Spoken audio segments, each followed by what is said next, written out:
I'm an attorney with the Elder Law and Disability Rights Center. And so thank you all for coming. We wanted to take this opportunity to announce that we did this morning go ahead and file a lawsuit against the county, the city of Orange, the city of Anaheim, and the city of Costa Mesa regarding the homeless folks in the riverbed. So about a year ago, we filed the case against Orange County because of civil rights violations that were happening in the riverbed. And we came to a settlement that involved an injunction that affected the way in which property was seized and stored to protect the constitutional rights of homeless people in Orange County. Unfortunately, a year later, almost nothing has been done to increase available housing while homelessness has continued to increase. And now the county is taking further steps to push people out of the riverbed and back into the cities. Many people in the riverbed, including our clients, came to the riverbed because they were being criminalized in these cities. They were being stopped for no reason other than being homeless. They were receiving citations for unavoidable acts like sleeping outside or carrying luggage. And they fled to the riverbed hoping for a little bit of stability while they tried to get back on their feet and tried to stay connected with service providers and caseworkers. And if they're forced to go back to the cities, they're afraid the same thing will happen. And so at this point, you know, having seen no progress and having been unable to work with the county to delay this until there are adequate alternatives for the people who are homeless in the riverbed, we felt that we did, on behalf of our clients, need to file a lawsuit. We hope that by bringing all of these entities together, that this case will help end the game of ping pong they're playing, where people get shuffled back and forth from cities to county, from county to cities, and finger pointing about whose problem this is and who needs to resolve it. And hopeful that by bringing all these parties to the table, we'll be able to start a conversation about real solutions. And we all know, and the research has proven, that housing first is the model that ends homelessness. And while that has been talked about in Orange County, we really haven't seen action on it from our county or our cities. And so we're hoping that going forward, that this case will enable the county and the cities to work together to promote the housing first model, to stop taking actions that criminalize the simple act of being homeless or being poor, and hopefully result in some real solutions for our clients and for the people who are being pushed back and forth. What are you asking for? So at this point, we're asking for the county to delay this process of maintenance and the eviction of the riverbed until there's adequate alternatives for the 800 to 1,000 people who are currently there. So you want them to be able to stay? Yes. Okay, that's what you're asking. Until there's an alternative available. But didn't they move a lot of people out already? So at this point, over the past year, the county's taken progressive actions that have pushed people kind of further north in different parts of the riverbed. Some people have started to try and move out to the cities. One of our clients moved out into Orange a few days ago and immediately got cited for having property on the sidewalk and has already been stopped multiple times. So we've seen that in response to the county's action, the cities are all investing in stepping up this criminalization. The cities have all put out statements about how they don't want the homeless people to end up in their cities. They've increased private security and policing, and that really leaves these people with nowhere to go. Is this an extension of the previous lawsuit and the injunction, or is this a completely separate action? This is a new and separate action, but it is related in that it's the same area that's covered. It's the area where the injunction protected people from having their property unlawfully seized and destroyed, and now the next step that the county has taken is to say that the people in fact need to vacate the area completely. And the county has not offered any other county alternative where people could go. Well, with housing being the alternative, and for it to, you know, it takes a long time to build housing, so you're saying it should be indefinite that they stay in the riverbed? I think that when there has been motivation, housing can be built quickly. We have, in this county, we have the space, we have the funding. Potter's Lane went up very quickly. And so while that only helped, I think, 15 or so people, I think that the county could solve this problem by investing in housing. Ms. Brooke, this morning we noticed that a sheriff representative, Orange County representative, wound up putting up a sign where the bike trail is now closed. Does that also mean that the restrooms are going to be closed for those people to use? My understanding of the ongoing project is that as of the 22nd, the bike path is closed to the public, that people who have been there, who still have property there, have been permitted to come and go during the process of being told to move and during the process of trying to get out into the cities. sidewalks. In terms of what other actions the county would take, you'd have to ask the county that. But basically, the county has told everyone they need to clear off the riverbed, Correct. and not many of them have left. They've just moved. So some people have started to leave. Some people are in the process of packing and moving their stuff to other areas, or trying to figure out a way to get property into storage. Others are waiting until the county gets to them with the storage process, because they're not able to carry their property and don't have anywhere to take it, and so the county would store it for 90 days as required by law. And what about the county's stance? So a few reasons. The primary one, my clients on this case didn't come from Santa Ana and weren't pushed out of the city of Santa Ana. Ms. Brooke, question. Yesterday, 2 days ago, one of the people that were living in the Santa Ana River moved over to Ball in Maine on the sidewalk, and he was being cited for, in other words, the sidewalk, and not allowing anyone to go through. Well, we measured, he had 41 inches, but he was also given a citation for being able to be on public property. Can you mention is that going to continue? So among the things we're asking for in this lawsuit is that the cities in the lawsuit be enjoined from continuing to stop individuals simply for looking homeless, and to cite them for unavoidable actions such as sleeping in public or owning property in public. So to stop all that. Correct. Is there some legal precedent that you can point to on which you're basing this case? So because there's a few different claims in the case, there's a few kind of the primary cases I was looking at what's happened in LA with Jones, and that it is unlawful to criminalize unavoidable behaviors, and in this case the majority of the actions we're looking at are unavoidable behaviors. So this is against Orange County, City of Orange, and Anaheim? And Costa Mesa. And Costa Mesa, okay. How did you determine what cities to add to this action? These are the cities that the plaintiffs in the case came from or would end up in, the places where they either have already been told to leave and cited until they left, or are fearful based on the actions that they've seen that would happen if they tried to return. And that was filed this morning in Orange County Superior? Correct. Okay. What about the I'm county's sorry, position? I misheard you. It was filed this morning in the Central District Federal Court. Oh, federal court, Yes. okay. Brooke, Okay. what about the county's position that there's enough shelter beds for these people to go to, like the armories and stuff like that? I believe that almost all of you, the press, and all of the people agree that is incorrect, that there simply aren't, depending on what numbers you look at, all the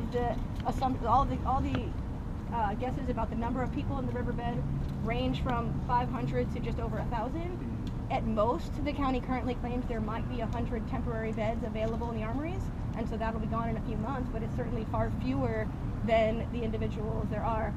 And we also know that those beds have limitations, that for people who have disabilities, who have service or support animals, who have partners and caretakers, who are in wheelchairs and have trouble getting on and off the ground on a low mat, or who aren't able to come and go during the day for a variety of reasons, that the armories aren't a viable option.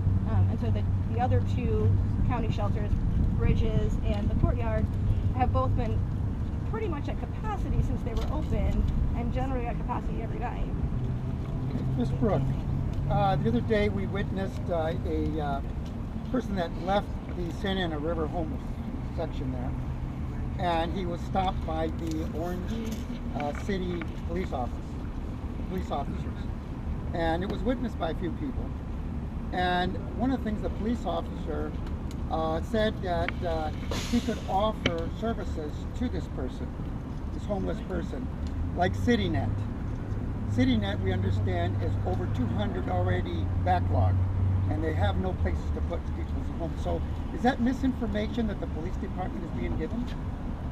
I don't at this point know what information the police department has been given. I gotta give us your name and spell it one more time. I'm sorry. Oh, no problem. It's Brooke Weitzman. It's Weitzman with the Elder Law and Disability Rights Center. Okay. Now, Brooke, there are some people that are saying that people don't want housing that are in the riverbed, or they're refusing, services and things like that. What would you say to those people? So the significant majority of people, including my clients, all want housing. However, some of them do have conditions, including disabilities, that make a place like the Armory not necessarily practical for them. And how many of your clients are parties to this specific filing? So the client, there's 7 individuals and 1 organization on this filing. What organization? The Orange County Catholic Worker. Why did you include them? The Orange County Catholic Worker is the organization that is investing resources every time that this type of thing happens, where there's an eviction in the riverbed. As an organization that serves the homeless, they're forced to redirect those resources to help people with moving, with finding new items if they have lost their ID, their tent, with figuring out how to access them to ensure they get enough food to eat. So you filed this on behalf of them and 7 individuals who live in the river? Correct. Okay. And what cities do you know of that Housing First is already working currently? Other than Utah, we know in Utah, right? It's been so just instituted. kind of generally? Yeah. Do you know of other places where it's so working? there are a lot of places where they have kind of looked into it, but I don't have kind of a specific off the top of my head example of a place that's done it perfectly. But all the research, we've had in Orange County reports dating back decades. So starting with the grand jury report that said that we had a housing crisis, that there was not enough affordable housing, and that Orange County needed to address it. Then when Susan Price was brought on, her report said again that we had a housing crisis, there was not enough affordable housing, we needed to address it. Most recently, the United Way report, and United Way said the Orange County homeless population is not the same as other ones, that we really see people who simply couldn't afford the housing because of the rate at which it's increasing and the lack of available affordable housing. And despite all of those reports, the governments in this case, the defendants, have chosen repeatedly to choose criminalization over housing. The reason for the evacuation was a state of emergency. In a state of emergency, can't they just open a lot just to actually move people in there so it could be a SB2 zone and then build from there? Because housing, it'll take months before. So the stated reason for the current eviction from the riverbed is for a maintenance project, for a flood control maintenance project. But you don't think that's it? I think that in the past, when maintenance has needed to be done, that it has been possible to do it around, that small groups of people at a time have been asked to move, and that the maintenance has been done. And so at this point, stating that there's a maintenance project that requires the full closure of the riverbed and only the area that's under the injunction where all the people have been pushed, I question whether that is actually unavoidable. So that would be a more reason for them to just open an empty lot temporary to move people in there. In terms of alternatives, that at this point the county hasn't offered any alternatives. Have any of the plaintiffs had any of their belongings taken, thrown away? Not in the current action. In the past, yes. But currently, the people who are named in this current lawsuit, that has not happened to this point. In the eviction that's happening this week, no. Right. So in the eviction that's happening this week, the majority of reports that I have been getting, with a few exceptions, have been that, and we've been working closely with the county to help ensure that people are having the opportunity to remove their property, that they have, if they still have property there, that they have the option to go back in.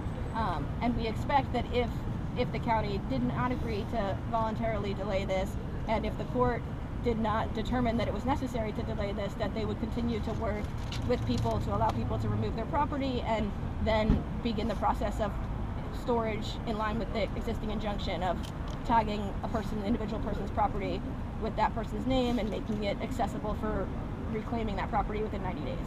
So if there's any other homeless that have the same problems or issues, what number should they call, or who should they contact?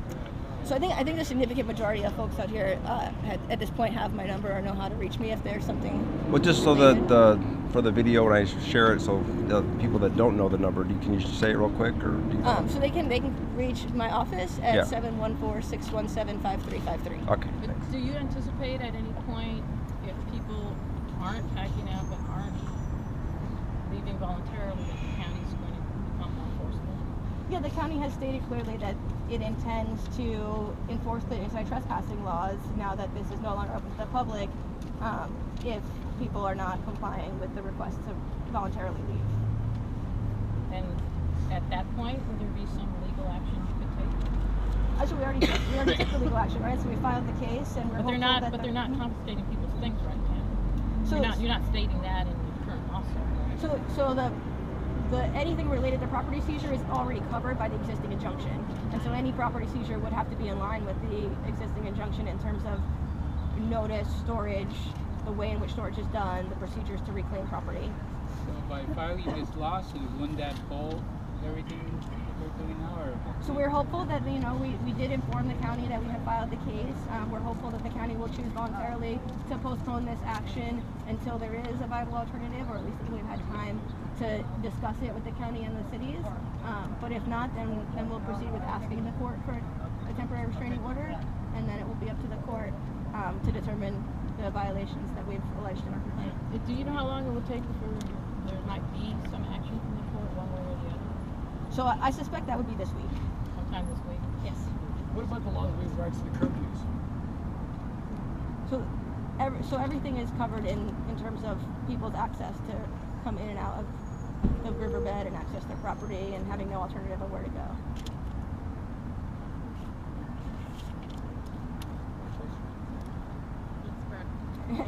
We'll ask a Thank question. you. Yes.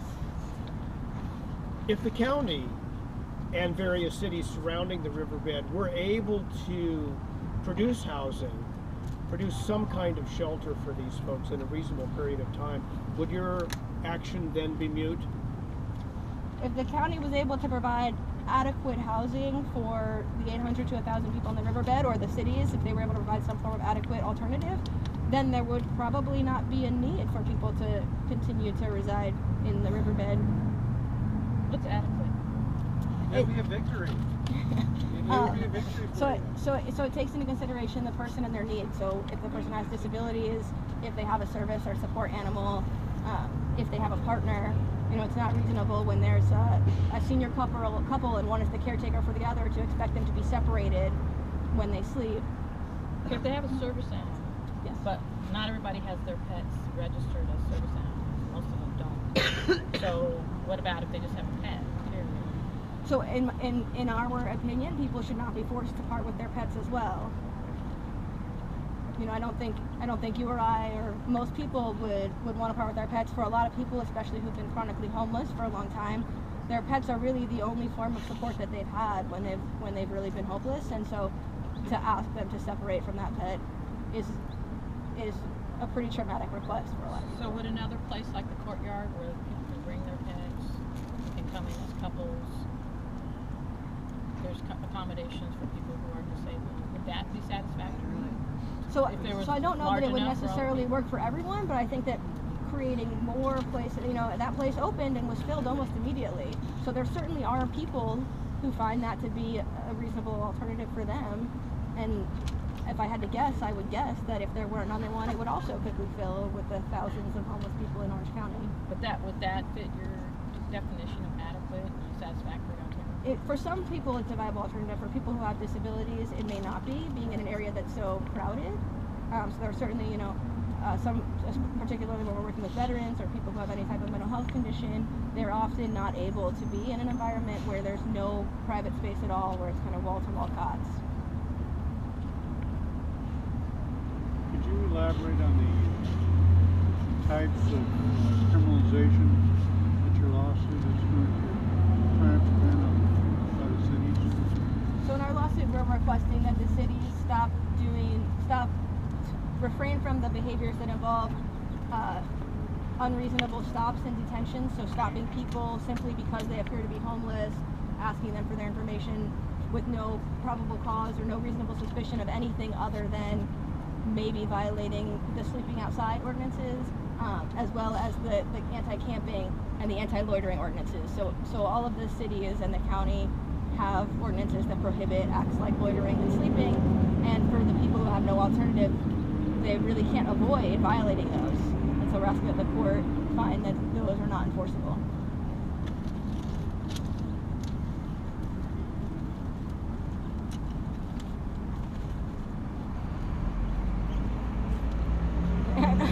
Every time I think I'm done, I'm like, thank you for coming. Yes. I have a question. If the sheriff's department and or the county public works department decides to restrict access to whoever is left at the riverbed with services such as showers, food distribution, healthcare, and so forth, would you consider that part of a violation toward these folks that are out there? I'd have to think about that. Okay. I have a question. What do you think about the United Nations condemning the actions of Orange County because these conditions are worse than a Syrian refugee camp? So, you know, we certainly agree that the conditions in which homeless folks are forced to live with no alternative are not acceptable, and that we, especially here in Orange County and in these cities, have the space and the funding to do better.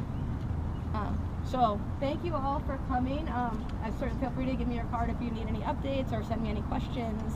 And otherwise, we hopefully will be able to get in touch with the county today and find out if the county is prepared to voluntarily delay the enforcement. And otherwise, then we'll have to go to the court and request that order. All right. Thank you. Good job, Rob. Good job.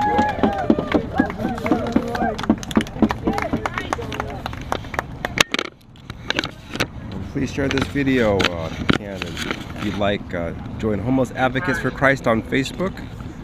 Also, you can check out www.camphope-ca.com.